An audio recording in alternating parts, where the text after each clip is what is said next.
Selamat pagi semuanya, salam sehat untuk kita semua. Semoga kalian semua dalam keadaan baik dan sehat dan siap mengikuti pelajaran pada pagi hari ini.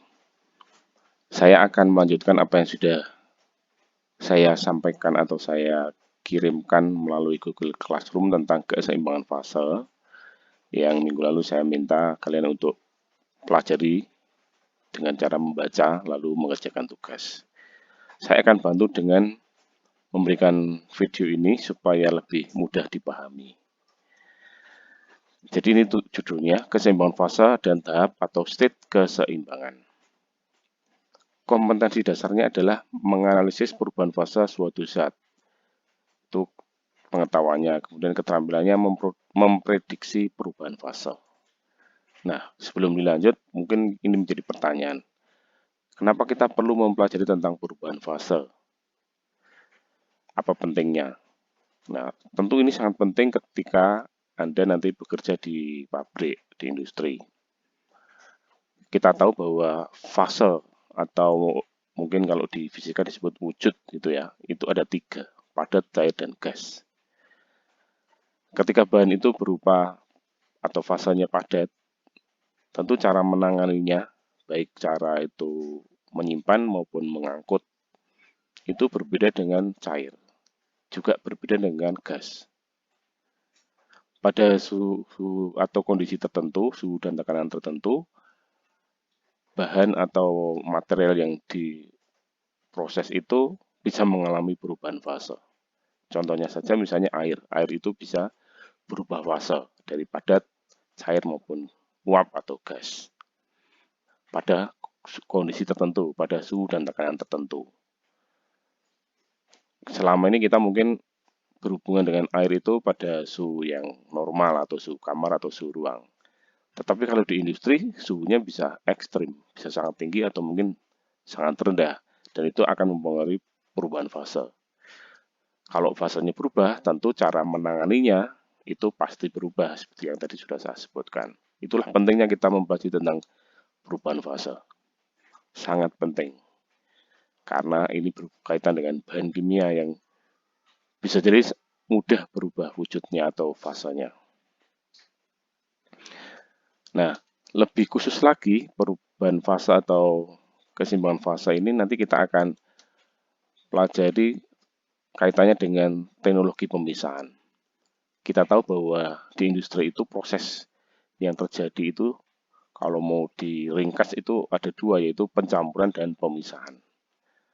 Pencampuran itu ada yang tanpa reaksi kimia dan ada yang dengan reaksi kimia. Lalu ada proses pemisahan untuk mendapatkan hasil yang kita inginkan. Gitu. Misalnya kalau Anda mungkin pernah membuat sabun, sabun itu bahannya dari minyak dan NaOH dicampur lalu terjadi reaksi kimia. Hasilnya apakah sabun semua? Tidak, ada sabun dan gliserol misalnya. Nah, itu harus dipisahkan. Karena yang diinginkan hanya sabun. Itu contoh yang mungkin pernah dipraktekkan di lab. Nah, untuk pemisahan campuran itu ada yang dengan cara mekanik. Ini yang paling mudah, contohnya adalah filtrasi atau penyaringan. Inputnya ada 2 fase, yaitu padat dan cair. Mau dipisahkan, keluarnya tetap 2 fase, padat dan cair, tapi sudah terpisah. Ya, pemisahnya berdasarkan perbedaan ukuran atau density. Kalau density itu biasanya untuk memisahkan cair dengan cair. Kalau di lab menggunakan corong pisah itu nanti akan membentuk 2 lapisan. Kalau hanya perbedaan antara padat dan cair, perbedaan ukuran partikelnya juga berbeda. Atau mungkin dengan penyaringan, itu padat dengan padat tapi ukurannya berbeda. Itu juga mekanik. Lalu yang kedua, berdasarkan kecepatan atau rate based. Masuknya masih 1 fase, keluarnya juga 1 fase. Dasar pemisahnya adalah perbedaan kecepatan perpindahan melalui medium. Mungkin contohnya kromatografi kalau Anda pernah praktek di lab. Tidak terlalu banyak kita bahas, nanti akan kita bahas lebih banyak yang ini. Berdasarkan keseimbangan. Teknologi pemisahan berdasarkan keseimbangan. Masuknya itu 1 fase, Kalau cair ya cair semua, kalau padat padat semua, itu namanya satu fase. Lalu keluarnya nanti dua fase. Nah, dasar pemisahnya adalah perbedaan dalam komposisi dari dua fase pada keseimbangan. Jadi antara ada fase, ada komposisi. Fase itu wujud, bisa padat, cair, atau gas. Kalau komposisi itu persentase dari komponen yang ada di dalam campuran itu. Itu komposisi. Nah, harapannya ketika terjadi pemisahan itu, komposisi dari dua fase itu berbeda dari semula. Itulah kemudian kita sebut dengan pemisahan. Nanti kita akan lihat lebih detail tentang ini. Nah, berdasarkan teknologi pemisahan berbasis keseimbangan, umpan merupakan campuran multikomponen fase tunggal. Multikomponen itu artinya komponennya lebih dari satu, tentunya karena jadi misalnya komponennya ada A dan B. Berarti dua komponen ya. Fasenya tunggal, misalnya cair. Artinya A dan B itu sama-sama cair, menyatu menjadi satu, mau dipisahkan. Contoh paling mudah misalnya etanol dengan air. Etanol itu larut dalam air. Etanol cair, air juga cair. Kalau etanol dilarutkan dalam air atau etanol berada dalam air, itu menjadi satu fase, menjadi larutan etanol. Tidak mudah dipisahkan, tapi kalau mau dipisahkan, masih bisa juga, tetapi tidak dengan cara mekanik, yaitu dengan berbasis keseimbangan. Disebut multikomponen karena lebih dari satu komponen, yaitu etanol dan air. Gitu ya, jadi berdasarkan teknologi pemisahan berbasis keseimbangan, umpan merupakan campuran multikomponen. Jadi komponennya lebih dari satu, fase tunggal, masuknya fasenya tunggal, cair semua. Lalu di dalam alat pemisah, fase kedua akan terbentuk. Nanti masuknya fasenya satu, fase tunggal, kemudian keluarnya itu dua fase. Dengan kenapa bisa terbentuk dua fase? Karena adanya penambahan separating agent namanya, atau tenaga pemisah. Hal yang menyebabkan terjadinya pemisahan itu namanya separating agent. Lalu ini yang penting, komposisi kedua fase adalah berbeda. Fase yang satu dan yang lain, misalnya kalau nanti kita lihat ya, misalnya distilasi. Distilasi itu ada terbentuk dua fase, yaitu cair dan uap. Antara cair dan uap itu komposisinya berbeda. Masuknya cair, keluarnya cair dan uap. Lalu komposisi masuk dengan komposisi keluarnya berbeda. Nah, terus tentang keseimbangan fase. Keseimbangan fase ini membatasi pemulihan komponen yang dapat dicapai dan kemuliaan produk dalam separator. Seperti keseimbangan reaksi kimia membatasi konversi fraksional yang dapat dicapai dalam reaktor. Jadi keseimbangan fase ini batasnya. Ketika kita memisahkan campuran dengan berbasis keseimbangan itu, tidak bisa satu tahap atau satu fase saja, satu state namanya, atau satu tahap. Karena satu tahap itu satu keseimbangan. Nah, keseimbangan itu yang membatasi batas kemurnian produk itu. Nah, ini. Suatu tahap atau state keseimbangan. State keseimbangan adalah konsep dasar untuk memahami bagaimana keseimbangan fase mempengaruhi unjuk kerja pemisahan berbasis keseimbangan. Jadi, pemisahan berbasis keseimbangan itu nanti akan melalui beberapa tahap keseimbangan. Satu tahap keseimbangan itu, komposisi dari kedua komponen itu sudah nggak bisa berubah kalau sudah mencapai keseimbangan. Nah, kemudian perlu tahap kedua. Kalau tahap kedua kemudian mencapai keseimbangan dan belum terpisah komponen yang kita inginkan, belum seperti yang kita inginkan, maka perlu tahap ketiga dan seterusnya. Sampai butuh berapa tahap, ini tentu saja tergantung dari apa campurannya, jenisnya komponennya apa saja, berapa komposisi mula-mulanya atau umpannya itu komposisinya seperti apa, lalu hasil akhirnya atau pemisahnya mau seperti apa, sampai seberapa persen terpisah, itu mempengaruhi jumlah, namanya jumlah state keseimbangan atau tahap keseimbangan. Begitu, jadi satu tahap keseimbangan itu akan mencapai suatu batasan di mana komposisi ketika mencapai keseimbangan itu sudah berbeda, tetapi tidak akan berubah dari waktu ke waktu kalau sudah mencapai keseimbangan. Begitu. Kemudian ini contohnya nih. Ini umpan namanya umpan F. Terdiri dari 3 komponen yaitu A, B, dan C. Komposisi komponen A di F itu namanya ZAF. Komposisi komponen B di F namanya ZBF.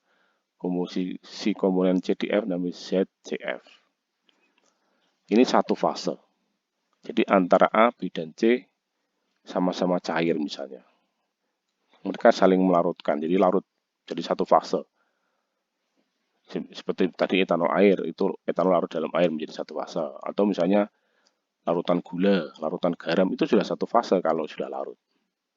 Meskipun awalnya dua fase itu padat dan cair kalau misalnya gula dan air.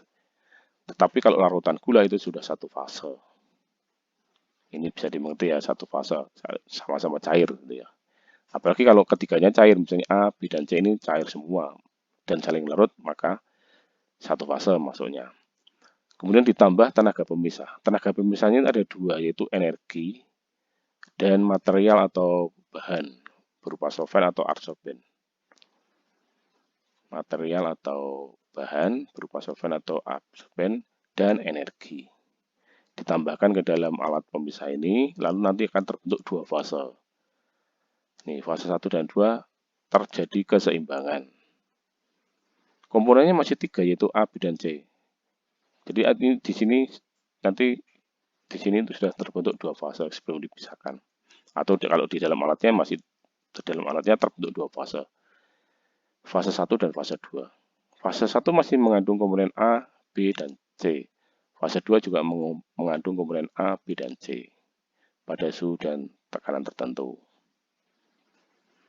Nah, kedua fase ini sudah saling seimbang sehingga kalau bahan ini dimasukkan terus, lalu tenaga pemisahnya dimasukkan juga terus, meskipun terus-menerus, ya ini komposisinya nggak akan berubah. Komponen yang ada di fase 1 maupun fase 2 itu komposisi A, B, dan C-nya nggak akan berubah dari waktu ke waktu, karena sudah mengalami keseimbangan. Itu namun satu tahap keseimbangan itu ya. Nah, kemudian dua fase yang sudah seimbang itu lalu dipisahkan. Ini fase 1 di atas, fase 2-nya di bawah. Fase 1 namanya produk 1, fase 2 produk 2. Ini sebenarnya komposisinya sama dengan ini XA1, XB1, XC1, lalu terpisah di sini pada suhu dan tekanan titik 1, suhu T1, P1, dan komponen atau jumlahnya 1, N1. Lalu di sini fase 2.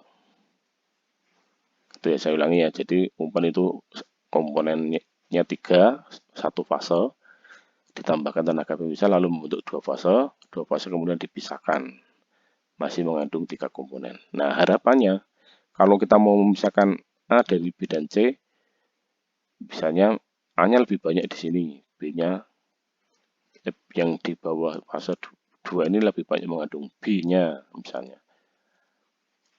Dan itu karena tujuannya utamanya adalah memisahkan A dan B misalnya. Atau memisahkan A dan C, B-nya ini karena gini tambahan ya, atau terbawa gitu ya. Maka harapannya misalnya A lebih banyak di fase 1, C-nya lebih banyak di fase 2, itu misalnya. Ini gambaran umumnya ya. Nanti lebih detailnya kita nanti akan sampai ke detailnya. Tadi sudah saya jelaskan sebenarnya ini penjelasan tertulisnya. Temperatur dan atau tekanan dapat berubah di sini. Maka ada ini T1P1, ini T2P2 karena temperatur dan tekanannya berubah. Dua fase yang keluar dari state keseimbangan adalah fase keseimbangan secara termodinamis. Artinya, temperatur kedua fase adalah sama, T1 dan T2 sama. Tekanan kedua fase sama, P1 sama dengan P2 kalau sudah mencapai keseimbangan ya. Potensial kimia di semua bagian di kedua fase adalah sama. Kalau diibaratkan sebuah larutan, ya larutan itu sudah homogen di semua bagian, itu komposisinya sama di semua bagian, di masing-masing fase itu. Tetapi ini yang poin pentingnya adalah komposisi kedua fase, komposisinya berbeda, tetapi berhubungan satu dengan yang lain. Artinya, komposisi ini mempengaruhi antara fase 1 dengan fase 2. Saling mempengaruhi gitu ya. Tapi komposisinya berbeda, ini yang penting. Kalau komposisinya sama, itu namanya bukan pemisahan campuran, hanya dibagi dua gitu aja. Tapi kalau pemisahan campuran itu mestinya komposisi dari kedua fase itu harus tidak sama antara ketika dimasukkan. Berarti tadi gambarnya komposisi yang di sini dengan yang di sini dan di fase 2 ini berbeda komposisinya sudah. Komposisi itu kandungan atau kadar gitu ya. Komposisi bisa dinyatakan dalam persen atau fraksi. Misalnya 10%, fraksinya menjadi 0,1. Komposisinya 20%, kalau dinyatakan dalam fraksi menjadi 0,2 dan seterusnya. Nah, ini berkaitan dengan jumlah variabel bebas. Ini menurut aturan fase Gibbs.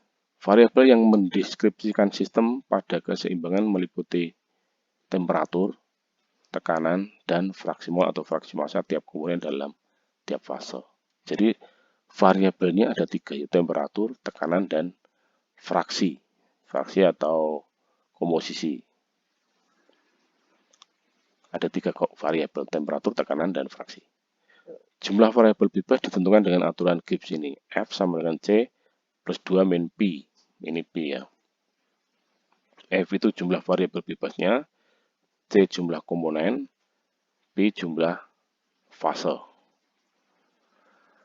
Ini namanya F sama dengan C plus 2 min P.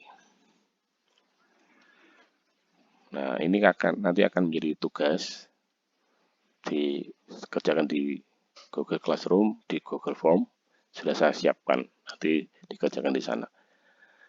Nah, kemudian ini, keseimbangan fase komponen tunggal.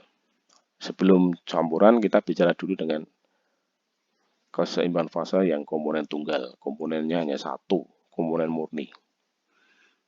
Misalnya air, ini yang paling banyak kita bicarakan sebagai contoh, karena ini sering kita jumpai dalam kehidupan kita sehari-hari. Air berada dalam fase cair, uap, atau padat tergantung pada suhu dan tekanan. Ini tentu saja sudah tahu. Air berubah fase dari cair ke uap pada 100 derajat Celcius dan tekanan 760 mm Hg. Disebut titik didih normal. Jadi titik didih air itu adalah 100 kalau tekanannya 760 mm Hg atau 1 atm atau 14,7 PSI atau 100 kPa. Itu titik didih air. Tetapi kalau tekanannya ini tidak segini, misalnya lebih rendah, maka titik didihnya juga ikut rendah. Kalau tekanannya lebih tinggi dari 760, titik didihnya juga akan naik. Jadi titik didih ini titik didih air itu tidak selalu 100. Titik didih air itu 100, yang disebut titik didih normal kalau tekanannya 1 atm atau 760 mm Hg. Jadi titik didih dipengaruhi oleh tekanan. Air berubah fase dari padat ke cair pada 0 derajat Celcius dan 760 mm Hg, yang disebut dengan titik lebur normal atau normal melting point. Titik lebur air itu adalah 0 derajat Celcius pada tekanan 760 mm Hg. Air berada dalam fase uap, cair, dan padat secara bersama-sama pada 0,01 derajat Celcius dan 4,58 mm Hg, yang disebut dengan triple point. Jadi di titik triple point ini terdapat 3 fase yang berada secara bersama-sama, yaitu fase uap, cair, dan padat. Mungkin dalam kehidupan sehari-hari kita belum pernah melihat air dalam kondisi triple point. Kalau air dalam bentuk padat, cair, atau uap itu bisa kita lihat. Tapi kalau triple point mungkin belum pernah, karena kondisinya ini sangat susah dicapai dalam kehidupan sehari-hari. 0,01 derajat Celcius hampir 0 derajat Celcius dan tekanannya 4,58 mm Hg. Ini sangat rendah tekanannya, karena tekanan 1 atm itu sama dengan 760 mm Hg, sedangkan ini hanya 4,58 mm Hg, maka tekanan sangat rendah. Lalu ada lagi titik kritis. Titik kritis untuk air adalah 1,67 kali 10⁻⁵ mm Hg. Ini sangat tinggi tekanannya. yang disebut dengan tekanan kritis, dan 374 derajat Celcius yang disebut dengan temperatur kritis atau TC. TC untuk tekanan kritis, TC untuk temperatur kritis. T dan P di atas titik kritis, air menjadi fluida superkritis, jadi bukan cair, bukan uap. Di atas titik kritis, yaitu tekanannya di atas 1,67 kali 10⁴ 5 mm lagi, dan suhunya di atas 374 derajat Celcius, air bukan cair, bukan uap. Namanya fluida superkritis. Tentu ini juga kondisi khusus ya, nggak bisa dijumpai dalam kehidupan sehari-hari. Nah, ini gambarnya. Jadi yang kita bicarakan itu keseimbangan fase. Untuk air ini khususnya, gambar antara hubungan antara tekanan yang sumbu Y-nya, lalu sumbu X-nya adalah suhu. Ini membagi 3 fase itu atau 3 wujud. Daerah sini adalah padat, ini cair, lalu ini uap atau gas. Ini namanya triple point, di mana tadi ketiga fase berada secara bersama-sama. Lalu di sini titik kritis.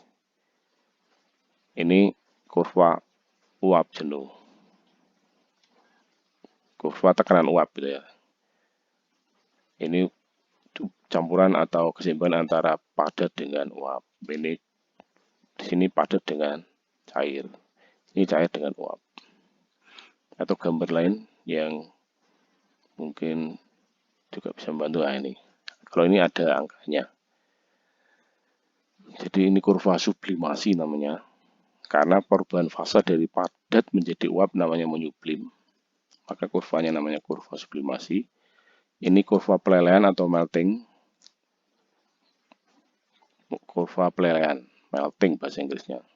Campuran antara cair dan padat. Perubahan fase dari padat menjadi cair itu meleleh namanya.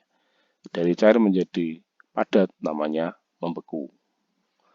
Dari padat ke cair meleleh atau melebur. Lalu di sini kurva titik didih atau kurva uap. Campuran antara uap dan cair. Perubahan fase itu bisa terjadi dari cair menjadi uap di sini, daerah sini. Ini cair, di sini uap, di sini padat. Nah, ini tadi titik kritis. Ini triple point. Di sini titik kritis. Di luar atau di atas titik kritis namanya fluida superkritis. Gitu. Kemudian garis pada diagram disebut kurva koeksistensi atau coexistence curve. Garis pada diagram disebut kurva koeksistensi. Jadi ini kurva koeksistensi cair dan uap. Kurva koeksistensi padat dan cair. Kurva koeksistensi padat dan uap. Yang ini. Kemudian kurva itu menunjukkan kombinasi antara suhu dan tekanan di mana kedua fase berada secara bersama. Di kurva ini, di sepanjang kurva ini, antara cair dan uap berada bersama-sama, campuran ya. Kalau sini cair semua, di daerah sini uap semua. Tapi kalau di sepanjang kurva ini, campuran antara cair dan uap. Daerah sini padat, daerah sini cair, tapi sepanjang kurva ini itu campuran antara padat dan cair. Daerah sini padat, daerah sini uap, tetapi sepanjang kurva ini campuran antara padat dan uap. Namanya kurva koeksistensi. Gitu. Kemudian kurva uap cair dan padat uap menunjukkan ketergantungan tekanan yang tinggi. Kurva uap cair uap dan padat uap. Kurva cair uap dan padat uap menunjukkan ketergantungan yang pada tekanan yang tinggi. Artinya, perubahan fase dari dari padat ke uap atau dari cair ke uap atau sebaliknya, itu sangat dipengaruhi oleh tekanan. Oleh karena itu kurvanya miring seperti ini. Contohnya misalnya kalau ini juga miring misalnya. Yang ke atas kan tekanan, yang mendatar ini temperatur. Nah, misalnya pada suhu tertentu Ini tekanannya sini. Suhu yang lain lagi tekanan sini. Jadi berubah-ubah tekanannya. Oleh karena itu gambarnya miring seperti ini. Nah, kemudian yang ini. Kurva pada cair menunjukkan ketidaktergantungan tekanan atau titik lebur konstan. Artinya begini artinya. Titik lebur itu air, untuk air ini ya, itu tidak dipengaruhi oleh tekanan. Karena ini garisnya vertikal, lurus ke atas, tegak gini. Artinya titik lebur air itu tetap nol terus, mau tekanan berapapun nol terus. Tetapi kalau titik didih air, tadi sudah saya sebutkan di awal, ini gambarannya untuk titik didih di sini. Tidak selalu 100. 100 itu titik didih 100. Kalau kita tarik ke sini 100. Kalau tekanannya 760 mm lagi. Tetapi titik didih air itu bisa menjadi 200, misalnya di sini. 200 kalau tekanannya lebih dari 760 mm Hg, sekitar 10.000. Ini 10 pangkat 4 ini 10.000 berarti. Kalau ini tarik garis, lalu ini tarik garis ke bawah, ketemunya 200. Atau bahkan titik didih air itu bisa juga di bawah 100. Misalnya di sini. Kalau tekanannya lebih rendah dari 760 mm Hg. Jadi titik didih air itu dipengaruhi oleh tekanan. Titik sublimasi air juga dipengaruhi oleh tekanan, maka gambarnya atau kurvanya miring. Tetapi kalau titik lebur air tidak dipengaruhi tekanan, maka kurvanya lurus ke atas. Mau tekanan berapapun, titik lebur air tetap nol kan ini kalau tarik garis lurus. Misalnya tekanan di sini, titik leburnya tetap nol. Tekanan di sini, titik leburnya tetap nol. Maka kurva padat cair ini tidak tergantung pada tekanan. Itu penjelasannya tentang ini. Ketidaktergantungan dan ketergantungan tadi. Uap pada suhu dan tekanan sepanjang kurva cair uap disebut uap jenuh. Uap pada suhu dan tekanan sepanjang kurva uap cair. Sepanjang kurva ini, tadi kan saya sebutkan bahwa sepanjang kurva ini campuran antara uap dan cair. Nah, uapnya disebut uap jenuh. Cairnya juga disebut cair jenuh. Ini suhu dan tekanannya bisa bervariasi. Tadi misalnya tekanan 100, suhu 100, tekanan 760 mm lagi. Tekanannya 150, suhunya 150, tekanannya lebih dari 760 mm lagi.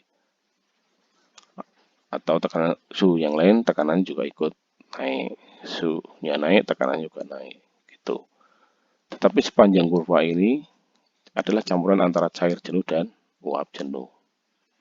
Sepanjang kurva ini.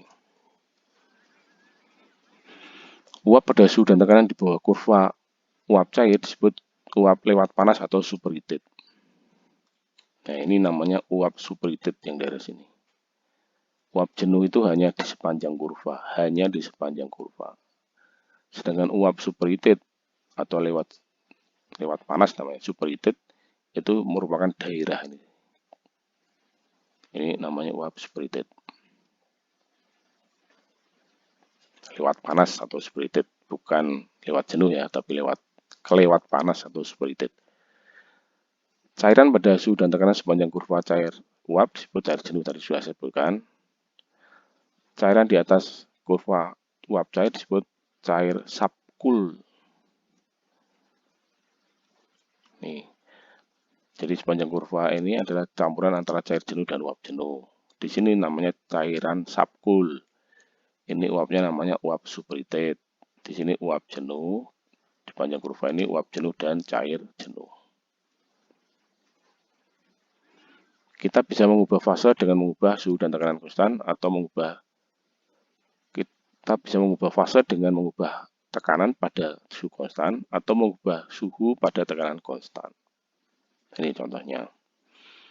Bisa berubah fase dari cair menjadi padat pada tekanan konstan, suhunya diturunkan.